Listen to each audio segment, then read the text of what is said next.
My name is Daniel Clark. I work night security at St. Helena Regional Hospital in Indiana. This story is true. I wish it was not. St. Helena looked normal in the morning. Bright walls, busy doctors, children crying, people laughing, lives being saved. But at night, everything changed. After 11 p.m., the lights dimmed, footsteps stopped, and every hallway looked like a dead tunnel. The place felt like a graveyard with electricity. My shift was 11 p.m. to 7 a.m., alone in the security office and patrolling every 1 hour. On my first night, the older guard Jack gave me one rule: never go near room 323 after midnight. I laughed. He didn't. His eyes looked scared, truly scared, like he was remembering something he never wanted to see again. I should have listened. Night 1, the woman on the floor, Monday, 1:20 a.m. I was walking the third floor to check the emergency exit. The lights at night flickered sometimes, but that night they were worse, blinking fast like lightning trapped inside bulbs. The third floor was the psychiatric ward. Most patients were locked in their rooms, silence everywhere, until thump, thump, thump, something hitting the wall from room 323. I froze. I remembered the rule, but my job was to check. I knocked lightly. Security. Everything okay? No sound. I slowly opened the door. The room was dark. The patient was supposed to be an old woman, but the bed was empty. Then I saw her.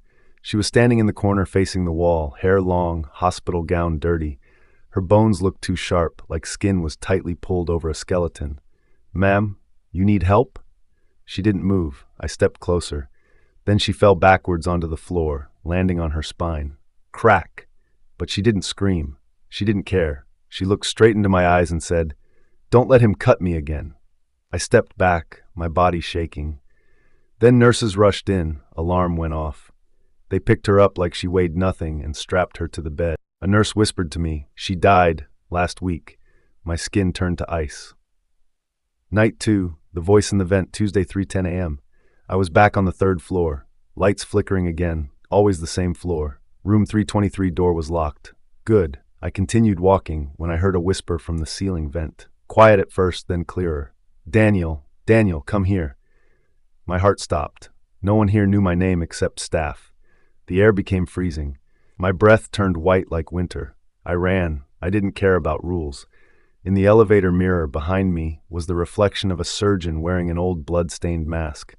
But when I turned around, no one there. The mirror had lied to me or showed the truth behind me. Night 4, the morgue door. Thursday, 2:30 a.m. Jack returned for papers. I asked him, "What happened in room 323? He looked away. "She was a patient years ago. A doctor used to work here.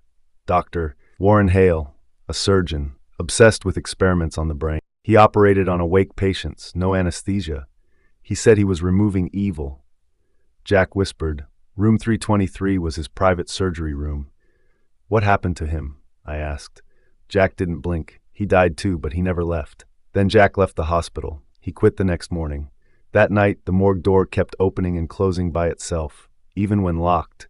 Every time it opened, I heard surgical tools clinking inside, metal hitting metal, like someone preparing for surgery. Night 6, the surgery table, Saturday, 3:45 a.m. I was doing my routine walk when an alarm beeped from the basement. The old surgical wing, closed for 20 years. I knew I shouldn't, but I followed the sound. The hallway was long, dark, and smelled of rust, like old blood. Inside the abandoned surgery room, a light was on. A surgery table stood in the center, straps wide open. Tools were laid out neatly: scalpel, bone saw, forceps, drill. Suddenly, bang! The door slammed shut behind me. I tried to open locked. Then I heard footsteps coming toward me, slow, confident. A man's voice, "Your brain is sick. Let me fix it." I turned and saw him, Dr. Hale. His mask was yellow from age, his coat covered in brown dried blood, his eyes empty holes. He raised the scalpel to my face. My chest tightened. I couldn't scream. Then every light exploded, sparks everywhere, and when darkness returned, he was gone. The door unlocked. I ran without breathing. Night 10. The Truth, Wednesday, 4:12 a.m. I reached the main lobby. I decided I was quitting. No more ghosts, no more dead woman, no more surgeon from hell. While filling my resignation paper, a file slid out from under the desk. A patient file, Evelyn Moore, room 323. Diagnosis, paranoia.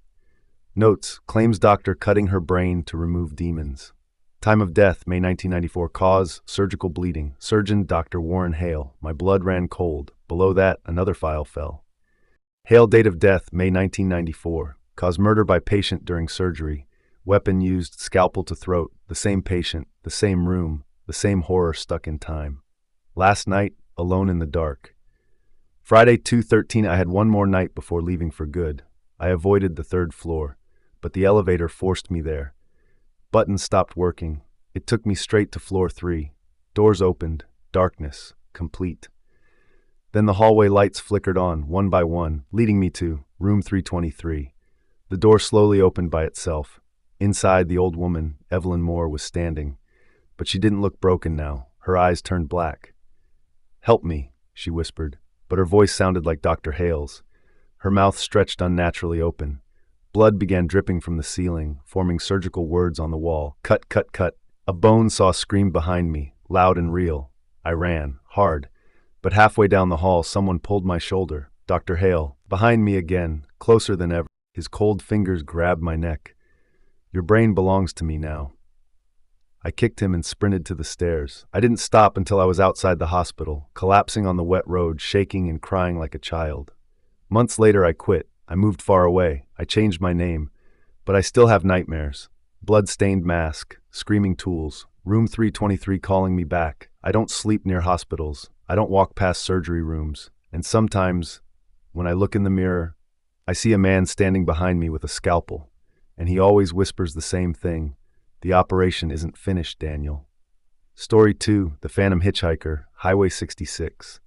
My name is Ethan Ross, and I was a highway patrol officer in Arizona. This story is true.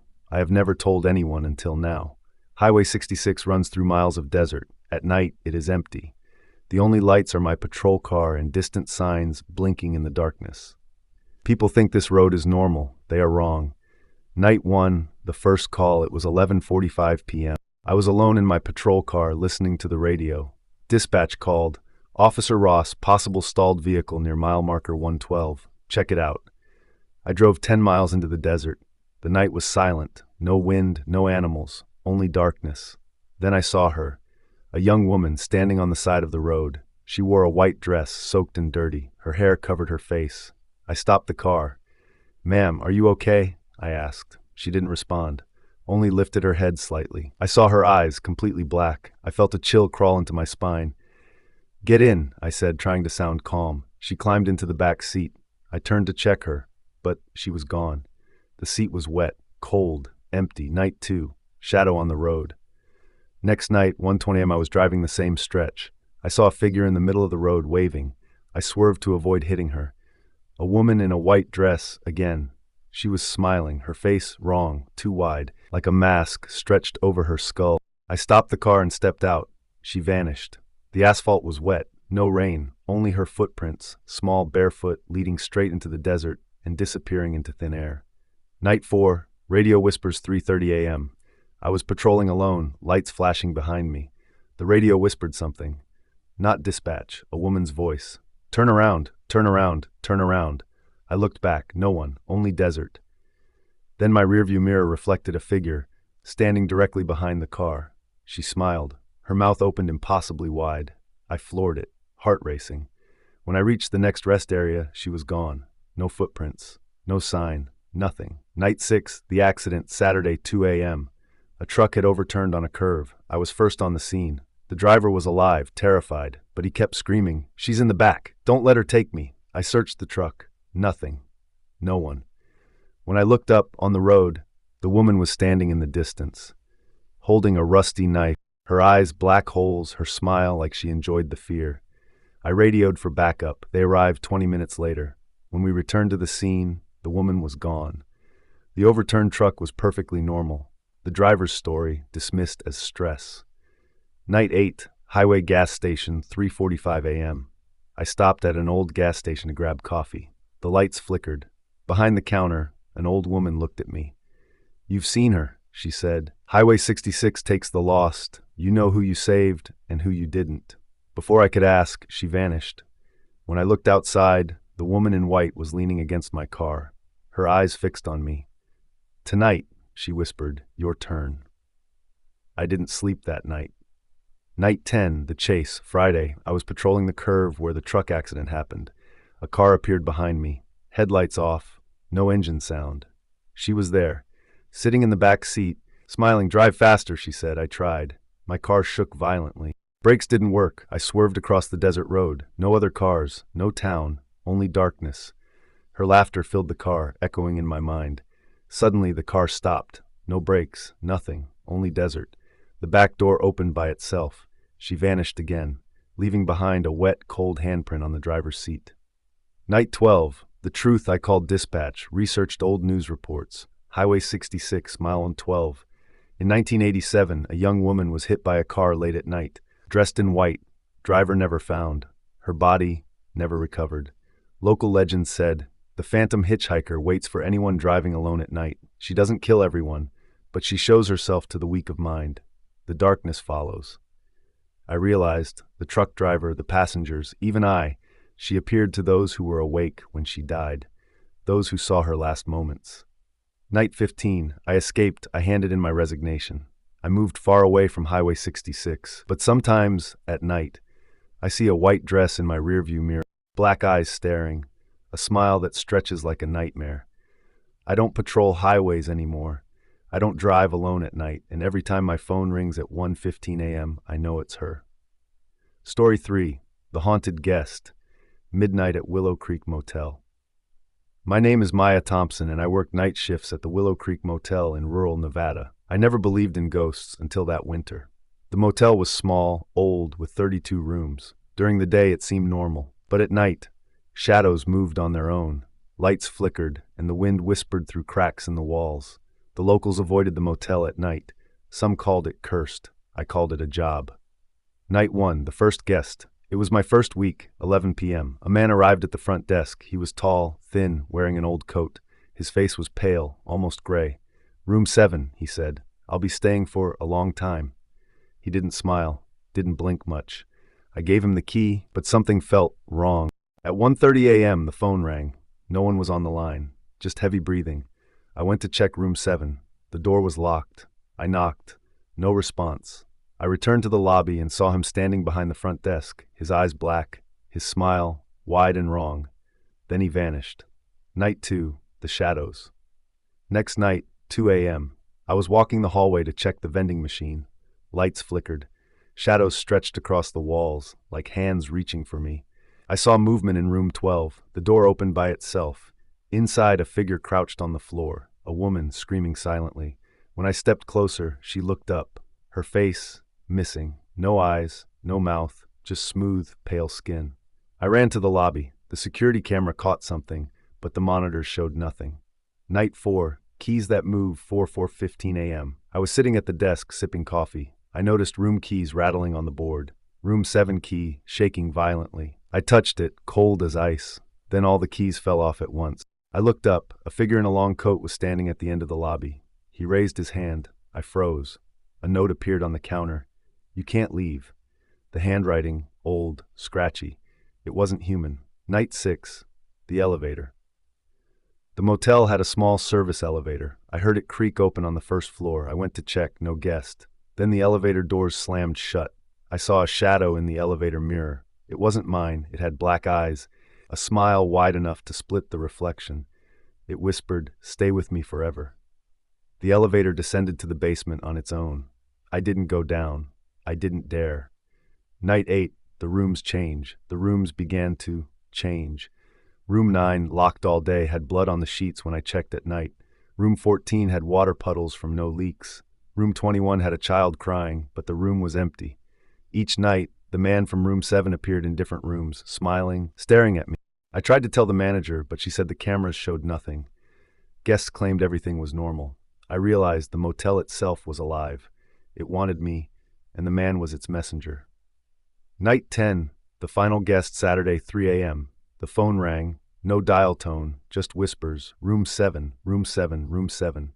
I went to check, the door was open. Inside, no furniture, no bed, only a dark figure, taller than before, with a mask-like face. I tried to back away, but the door slammed shut. "You stay, forever." I tried the lock, broken. I tried the phone, no signal. I ran to the lobby. The man was already there, standing, smiling. Your shift never ends. I ran upstairs, every room door opened by itself. Figures appeared, children with missing faces, men in coats like room 7, shadows moving like waves. They surrounded me, whispering, "Stay, forever." I passed out, morning after. When I woke, it was 7:15 a.m., daylight. The lobby was normal, no blood, no footprints, no shadow. The manager said, "You fell asleep at the desk again. Go home, Maya." I tried to tell my parents, my friends, but no one believed me. Weeks later, I quit. I moved across the state. But sometimes at night I see keys rattling on a hook, shadows moving in my room, the figure from room 7, smiling, waiting, and I hear the same whisper, "Your shift never ends." The truth. Local legend says Willow Creek Motel was built over a burial ground. Guests check in, but some never check out. The night watchers, the figures in black coats, collect the lost. I am lucky, I escaped, but I know the motel never forgets, and one day